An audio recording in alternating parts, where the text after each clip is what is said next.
Assalamualaikum warahmatullahi wabarakatuh. Bismillahirrahmanirrahim. Alhamdulillahi rabbil alamin. Wassalatu wassalamu ala ashrafil anbiya'i wal mursalin wa ala alihi wa sahbihi ajma'in.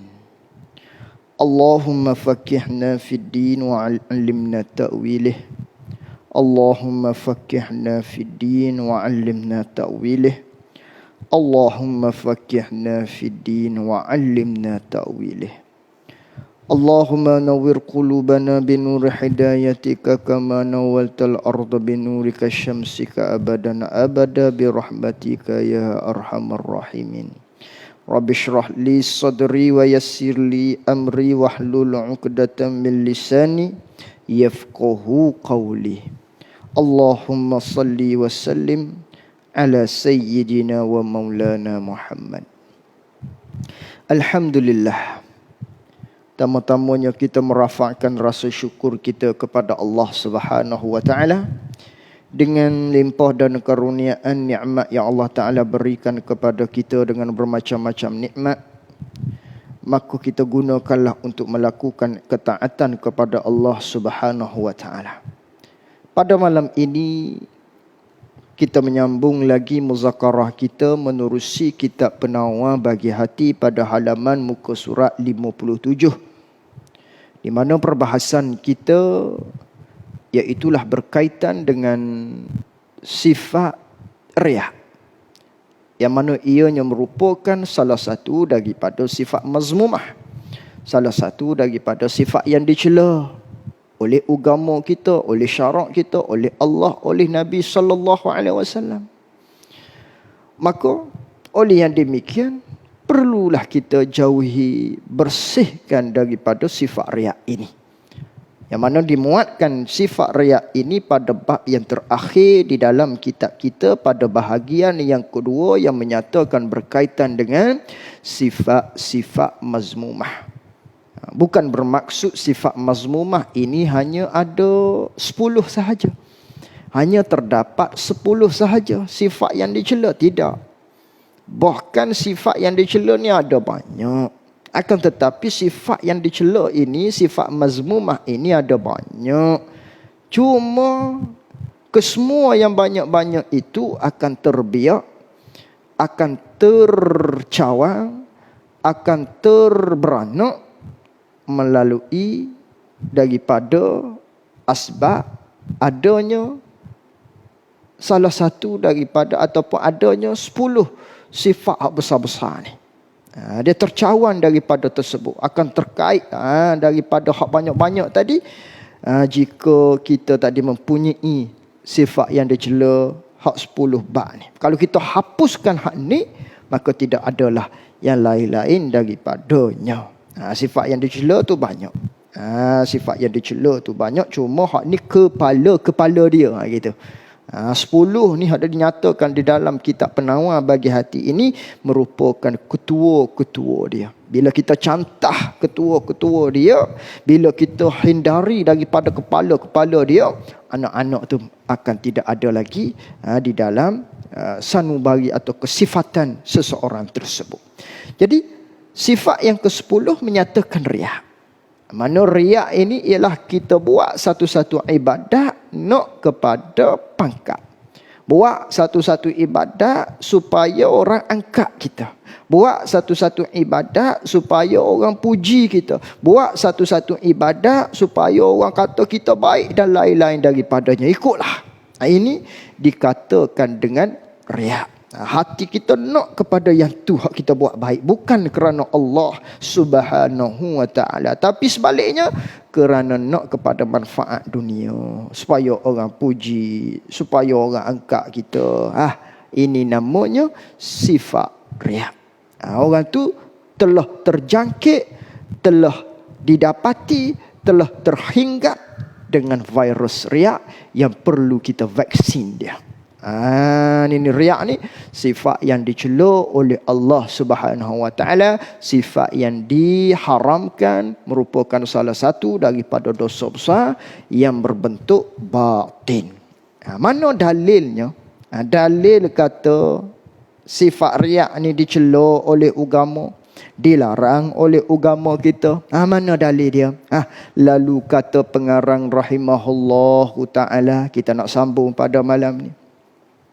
Berfirman Allah Ta'ala. Ini dalilnya. Dalil yang menunjukkan bahawasanya riak ni ialah satu sifat yang dicela.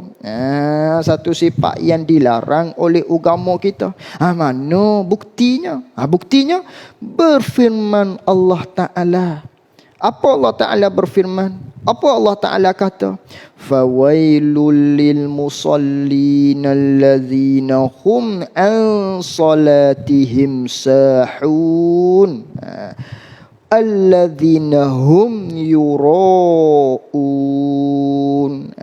Itu dalam surah apa ni selalu kita dok baca? Surah Al-Ma'un. Surah Al-Ma'un. Fawailul lil musallin allazina hum an salatihim sahun allazina hum yura'una wa yamna'una al-ma'un. Artinya, maka bermula wadi, bermula lembah yang di dalam api neraka Jahannam tu. Lembah yang terdapat di dalam api neraka Jahannam ni. Wadi-wadi ni lembah. Satu lembah ataupun satu telaga, satu lubuk, satu curam yang ada dalam neraka Jahannam. Neraka Jahannam tu api neraka lah. Dalam api neraka Jahannam ni ada pula satu telaga, satu lembah, satu curaman, satu lubuk yang mana di dalam ni lah maknanya azab bagi sekalian yang sembahyang yang lalai oleh mereka itu, dia lalai daripada sembahyang mereka itu. Dan untuk siapa? Wadi yang terdapat di dalam api neraka ni, lembah yang terdapat di dalam api neraka ni, satu telaga, satu lubuk yang ada di dalam api neraka ni, satunya kepada orang yang sembahyang tapi dia lalai. Dan yang keduanya mengeluarkan mereka itu akan dia akan sembahyang daripada waktunya. Silap baca. Kita ambil semula. Artinya, maka bermula wadi, satu lembah, satu telaga, satu lubuk yang terdapat di dalam api neraka Jahannam. Allah Ta'ala kata fawailu. Fawailu bagi siapa? Lil musallin. Neraka Jahannam, satu lembah di dalam api neraka Jahannam lah bagi sekalian yang sembahyang yang lalai oleh mereka itu. Mereka itu sekalian yang sembahyang tu, dia lalai daripada sembahyang mereka itu. Dan mengeluarkan mereka itu orang tu, dia mengeluarkan akan sembahyang, dia mengeluarkan daripada waktunya, waktu sembahyang tu dia panggil ataf tafsir, maksud yang sama kita. Maksudnya neraka Jahannam lah satu lembah, satu telaga, satu tempat yang dikatakan dengan lubuk neraka Jahannam lah kepada siapa? Orang yang lalai daripada sembahyang. Apa maksud orang yang lalai daripada sembahyang?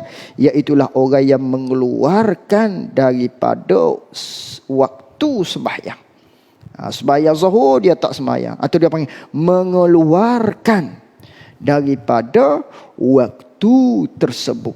Waktu asar dia tak sembahyang, maghrib dah, mengeluarkan waktu asar daripada waktunya.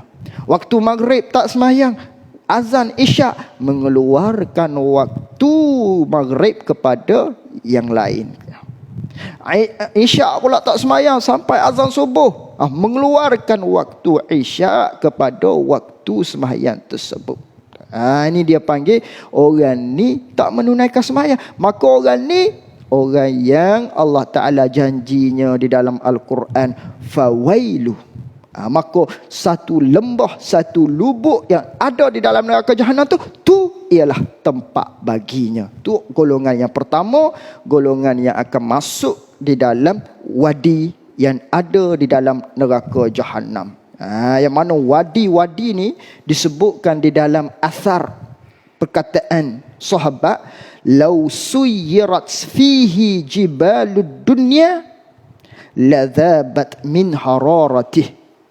Jika lalulah bukit-bukit dunia ni di atas wadi neraka Jahannam tadi, nescaya akan hancur bukit-bukit tadi kerana panasnya lembah tadi. Kalau lalu ikut atas, tak masuk lagi dalam telaga hak terdapat di dalam neraka Jahannam ni. Neraka Jahannam ada pula satu telaga. Lalu bukit-bukit melalui atas dia berterbangan contohnya, hancur habis. Nak ceritanya panahnya. Api yang terdapat di dalam wadi di dalam api neraka ni. Yang ada di dalam telaga satu lubuk, yang terdapat lubuk tu di dalam api neraka Jahannam. Oh, panas. Maka kepanasan lubuk ini ialah bagi golongan-golongan mereka yang tidak sembahyang. Mereka yang cuai daripada sembahyang. Mereka yang lalai daripada sembahyang. Itu satu. Lagi, ini golongan yang kedua. Bagi neraka, wadi di dalam api neraka ni, lagi yang riak, mereka itu orang pada sembahyang. Mereka itu riak dengan pekerjaan sembahyang yang dilakukan, ataupun secara umumnya tiap-tiap pekerjaan yang menunjuk kepada kebaikan, dia buat satu-satu benda tu dia nak riak. Dia nak menunjuk-nunjuk, nak suruh orang angkat dia. Orang ni pun tempatnya ialah ke dalam wadi di dalam api neraka Jahannam. Habis itu. Tu dalilnya. Dalil menunjukkan hak ni ialah satu sifat yang dicela. Mana dalilnya tu? Riak. Bila riak berada di dalam wadi di dalam api neraka Jahannam. Dan sabda Nabi sallallahu alaihi wasallam, Inna akhwafa ma akhafu alaikum asyirku. Inna akhwafa ma akhafu alaikum asyirkul asghar wa huwa riya'u. Yaqulullahu ta'ala yawmal qiyamah lil mura'in iza jazallahu an-nasa bi'a'malihim izhabu ilal lazina kuntum tura'una fid dunya unzuru hal tajiduna indahum jazaa. Allah Ta'ala tanya. Artinya apa maksud dia? Jadi Nabi SAW bersabda bahawasanya yang lebih ditakuti daripada segala barang-barang yang aku takut atas kamu. Nabi kata hak paling aku takut sekali yang akan timpa kepada kamu daripada segala-gala perkara, hak paling takut sekali ialah syirik yang kecil. Apa syirik kecil? Apa syirik kecil? Apa yang dikatakan dengan syirik kecil? Dan iaitu syirik kecil itu ialah riak. Hak ni hak paling takut sekali. Hak Nabi duk bimbang sekali. Hak Nabi paling khawatiri sekali hak akan menimpa di atas umat Nabi, umat aku, kata Nabi, daripada segala-gala perkara. Hak ni lah hak paling takut sekali, iaitulah riak, syirik kecil tadi. Sebab apa kata begitu? Di antaranya Nabi menyambung berfirman Allah Ta'ala. Nabi kata Allah Ta'ala berfirman bila? Pada hari kiamat. Kepada siapa? Bagi segala yang riak. Allah Ta'ala berfirman kepada dia apabila membalas Allah Ta'ala. Ketika mana Allah Ta'ala nak membalas akan manusia dengan segala amal mereka itu segala manusia. Ketika mana manusia tu berada di padang mahsyar, maknanya yang mana ketika itu sedang duk tunggu-tunggu balasan-balasan daripada tiap-tiap amal hak kita buat masing-masing. Orang ni buat amal tu duk tunggu ni, balasan daripada Allah atas amal-amal hak kita buat di atas dunia. Maka duk tunggu Allah berfirman kepada orang ni, orang hak riak ni, pergi oleh kamu, Allah Ta'ala berfirman, pergi oleh kamu kepada mereka yang adalah kamu ni, yakni di atas dunia dulu kamu mengerjakan ibadat kerana mereka itu di dalam dunia. Allah Ta'ala kata, pergi kepada dia, pergi kepada orang hak mu buat ibadat sebab dia tu. Kamu nak tunjuk pada dia kan, baik, biar puji, biar pergi pada dia. Allah Ta'ala firman kepada orang tersebut, orang hak riak, ketika mana melakukan ibadat di atas dunia, pergi pada dia. Allah Ta'ala kata gitu, tilik oleh kamu, adakah mendapat kamu pada sisi mereka itu yang kamu ibadat kerana dia tu, mutilik, adakah kamu akan dapat balasan? Adakah kamu akan dapat balasan daripada dia? Kalaulah kita buat daripada Allah, kepada Allah, kerana Allah, tentu akan ada balasan. Hak ni kita buat kerana manusia, adakah di akhirat kelak kita akan dapat balasan? Tak boleh daripada dia. Ada alih dah lah. Tak ada apa-apalah kita. Artinya tiada kuasa mereka itu membalas amal ibadat kamu. Orang tu tak akan mampu, tak akan dapat untuk membalas apa yang kita buat di atas dunia kerana dia tadi. Yang membalas di akhirat ialah Allah Subhanahu Wa Taala. Tiba-tiba kita nak balasan daripada Allah Taala daripada amal kita buat atas dunia, sedangkan kita buat amal di atas dunia bukan kerana Allah, kerana yang lain. Oleh kerana tu nak dapat amal daripada Allah tak boleh lah. Kerana apa kita buat? Bukan kerana Allah, kerana orang tu. Pergi minta dengan orang tu. Begitu. Pergi minta dengan orang tu. Jadi pergi minta dengan orang tu di padang mahsyar, adakah boleh? Tak boleh. Takkan dapat balasan daripada dia. Dia pun duk tunggu balasan juga daripada Allah Subhanahu Wa Taala. Dah begitu, maka tiada faedah bagi riak itu. Tak ada faedah lah, tak ada balasan. Bukan dapat pahala pun daripada orang tersebut nanti di akhirat, tak ada faedah bagi riak tadi. Bahkan kamu rugi dengan penat saja, tiada mendapat. Yang ni tak dapat akan pahala dan secara tidak langsung masuk ke dalam neraka. Hak ni hak paling rugi sekalinya. Pahala dah tak dapat dah, penat saja kita buat di atas dunia. Usaha amal tu payah nak boleh kepada buat tu, tiba-tiba buat kerana yang lain pula, pahala pula tak dapat. Bukan setakat pahala tak dapat, akan tetapi masuk pula ke dalam neraka Allah Subhanahu Wa Taala. Buat apa kamu nak riak dengan amal ibadat kamu ketika mana kamu berada di atas dunia, ketika mana kita duduk buat amal? Buat apa? Fikir-fikir, jangan, tak payahlah. Ibadat kita buat ni, nak suruh orang kata baik, nak suruh orang kata kita alim, nak suruh orang kata kita ni ahli ilmu, nak suruh kita kata ni orang kata kita ni ahli ibadat, nak suruh orang kata kita ni kuat bangun tahajud. Tak payah. Rugi sia-sia belaka. Amal tu berharga. Kita buat biar kerana Allah Subhanahu Wa Taala.